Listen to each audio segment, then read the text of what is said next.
अस्सलाम वालेकुम वरहमतुल्लाहि वबरकातुहू अऊज़ु बिल्लाहि मिनश शैतानिर रजीम बिस्मिल्लाहिर रहमानिर रहीम శాపగ్రస్తుడైన సైతాన్ బారి నుంచి సృష్టికర్త అయిన అల్లాహ్ యొక్క రక్షణని అల్లాహ్ యొక్క సాయం రక్షణ వేడుకుంటూ ఉన్నాను ఆమీన్. అల్లాహ్ ప్రవక్త ముహమ్మద్ సల్లల్లాహు అలైహి వసల్లం గారిపైన శాంతి సేవకులు కురిపించండి వల్ల ఆమీన్. ఇస్లామిక్ పదమైనటువంటి ఒక పదం తబర్రుజ్. తబర్రుజ్ అంటే ఏమిటంటే ఇది ఒక అరబ్బీ పదం. దీనికి ఇస్లామిక్ భాషలో ఒక ప్రత్యేకమైనటువంటి అర్థం ఉంది. సాధారణంగా దీనిని మహిళల యొక్క వస్త్రధారణ మరియు ప్రవర్తనకు సంబంధించి ఈ యొక్క పదాన్ని తబర్రుజ్ అనే పదాన్ని వాడతాం.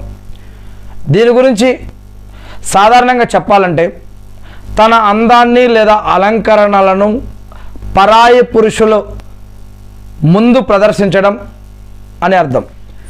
అంటే మెహర్రం కాని వారు పరాయి పురుషుల ముందు మన యొక్క అందాన్ని చందాన్ని ఏవి కూడా ప్రదర్శించకూడదు అని అర్థం. అంటే ఇతరుల యొక్క దృష్టిని ఆకర్షించే విధంగా అలంకరించుకోవడం లేదా వస్త్రధారణ చేయటం గురించి. ముఖ్యంగా నగలు, మేకప్ లేదా ఆకర్షణీయమైన దుస్తులు ద్వారా ఇతరుల దృష్టిని మన ఎవరి వైపుకైనా తిప్పుకోవటం దీంట్లో ఒక విషయం. రెండవది వస్త్రధారణ.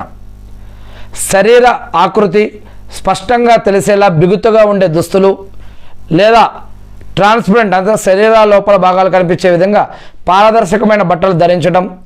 మూడవది మన యొక్క మాట తీరు, నడిచే పద్ధతి అపరిచిత పురుషుల దృష్టిని ఆకర్షించే విధంగా ఇలాంటి విషయాలన్నీ కూడా ఉండటాన్ని తబర్రుజ్ అంటారు. తబర్రుజ్ నుంచి రక్షణ పొందండి, జాగ్రత్తగా ఉండండి అని ఇస్లాం ఖురాన్ మరియు హదీసులు తెలియజేస్తూ ఉంది.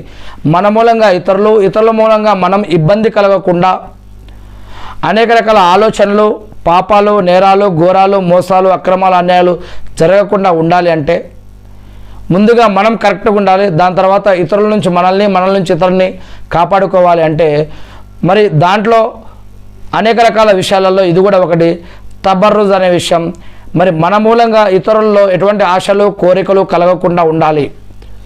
మరి మనకు అందచందాలు కానీ, మాట కానీ, మంచితనం కానీ ఇవన్నీ విషయాల్లో భర్త దగ్గర ఎలా ఉండాలి, మరి ఒక భర్త భార్య దగ్గర ఎలా ఉండాలి, తల్లిదండ్రులతో ఎలా ఉండాలి, అత్తమామలతో ఎలా ఉండాలి, అక్క చెల్లి అన్న తమ్ముడు బంధుమిత్రుల దగ్గర ఎలా ఉండాలి, ఇరుగు పొరుగు వారితో ఎలా ఉండాలి, ఒకవేళ బయటకు వెళ్తే బయట వారితో ఎలా ఉండాలి, ఎలా మాట్లాడాలి, ఎలా నడవాలి, ఎలా నడుచుకోవాలి అని మన కంఠ స్వరాన్ని ఎక్కడ పెద్దగా మాట్లాడాలి, ఎక్కడ చిన్నగా మాట్లాడాలి, ఎక్కడ ఎవరితో ఎటువంటి పరదా పద్ధతిలో ఉండాలి, ఇలాంటి అనేక విషయాలు ఖురాన్ మరియు హదీసుల్లో స్పష్టంగా చెప్పడం జరుగుతుంది. ఒక ఖురాన్ వాక్యంలో ఖురాన్లో సూరా అల్ అహజాబ్లో 33 అధ్యాయం 33 వాక్యంలో అల్లాహ్ ఏమన్నారంటే